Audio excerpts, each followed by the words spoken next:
mutta tämänpäiväinen ylittää kaiken. Fordilla oli kaksoisjohto, Latvalalla kakkospaikka turvallisella 53 sekunnin erolla Dani Sordoon ja ajamatta vain reilu parin kilometrin mittainen yleisö EK. Kaksoisvoittoa juhlimaan valmistautuneen tallipäällikkö Malcolm Wilsonin kauhuksi Latvala kuitenkin paukautti Fordinsa kaiteeseen ja juuttui siihen. Lisäksi auto syttyi tuleen. Lopulta tuurilainen työnsi autonsa maaliin.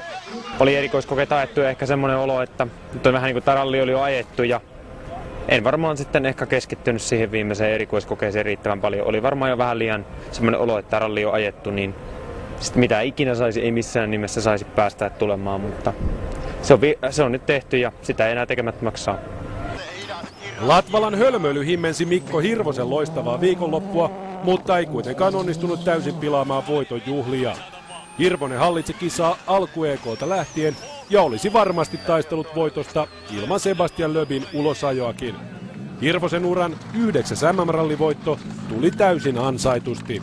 Samalla Hirvonen nousi vuoden tauon jälkeen MM-sarjan johtoon.